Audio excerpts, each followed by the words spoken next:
So, you may have heard by now that Ryan Reynolds recently just announced on his Twitter account that Hugh Jackman will be featured in Deadpool 3 as his titular character, Wolverine, from the long-storied X-Men series. But what if I were to tell you that this announcement unlocks a huge puzzle piece in the MCU? It was my fault. I fucking did this.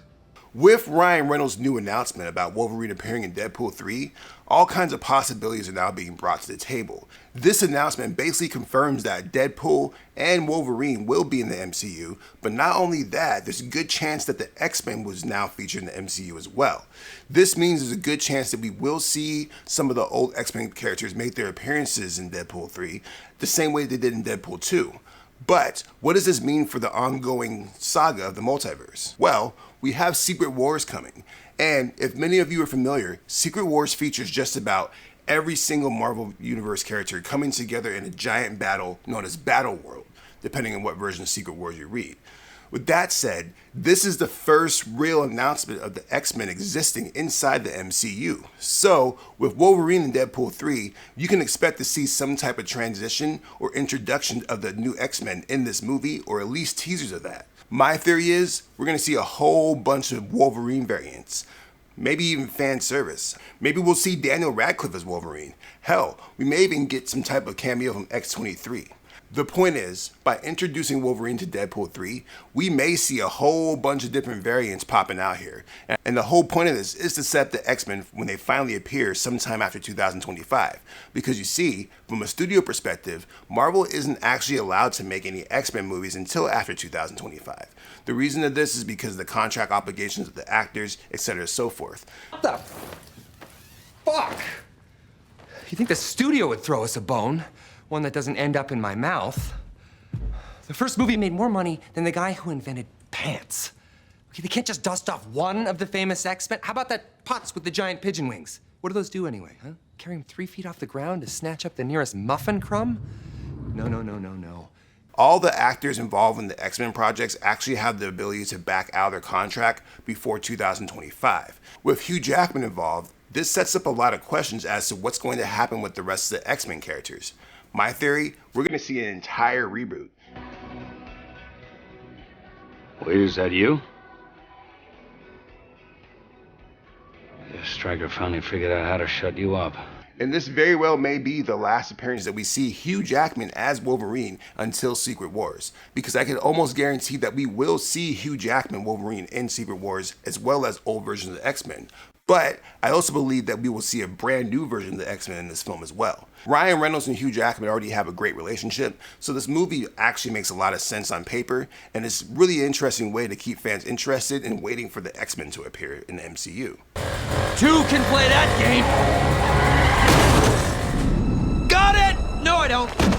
Another interesting tidbit about all this is the fact that right after Ryan Reynolds made that tweet on Twitter, John Krasinski, the man who played Reed Richards in Doctor Strange 2, retweeted it with the words, "Wait, our movie?" Now, all of a sudden the rumor mill is going crazy. Is John Krasinski going to appear as Dr. Reed in Deadpool 3?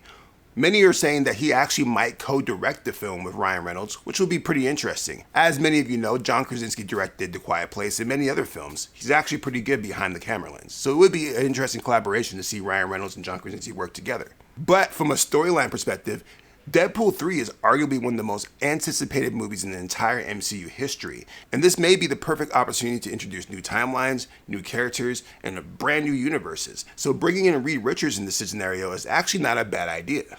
With that said, who's the rest of the Fantastic Four going to be? There are plenty of rumors of casting behind this film, and many feel that John Krasinski is actually the perfect man for the job. But there's actually a long list of people who will make a good Reed Richards. And if we are doing some type of multiversal travel with different universes and different versions of characters, we could very well see all these versions of Reed Richards in this Deadpool film. I'm very excited for this Deadpool film because clearly Ryan Reynolds has a very strong passion behind this film and his involvement in the MCU. This is a very big turning point in terms of what the overall mythos of the MCU is looking like. Which brings you to another point. Deadpool breaking the fourth wall.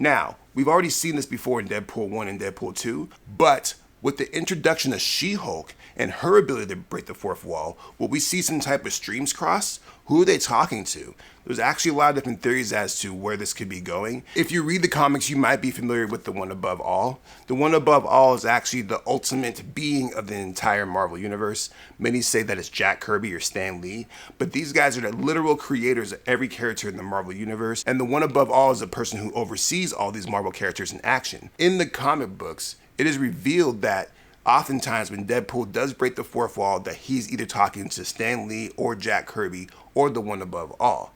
Now, will we see this in the MCU? It's possible. With Secret Wars, the level that they take that to with Beyonder and other Celestials, it is possible that we may see some type of One Above All appearance in Secret Wars. And this would explain who or what She-Hulk and Deadpool are talking to when they break the fourth wall. I'm just spitballing theories here. I could be totally off base with that. Let's talk about it in the comments. Let me know what you think about Deadpool and She-Hulk being able to break the fourth wall in the MCU. Who are they talking to? Are they talking to us? The One Above All? The Watcher? Stan Lee? Who knows? I'd like to know what you guys think in the comments.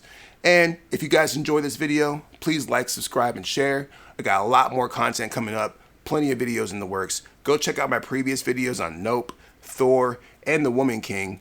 And stay tuned for more content. I appreciate you guys watching. Speaking of watching, a lot of people who watch these videos are not subscribed to my page, dog. What's up with that? Huh? Literally 98% of the people who come across my videos watch them and then move on. If you could do me a favor and hit the subscribe button, you can get the latest, freshest content as soon as it's ready, and it inspires me to keep making videos like this. I appreciate each and every one of you. Shout out to all my star kids. I'll see you in the next video. Peace out.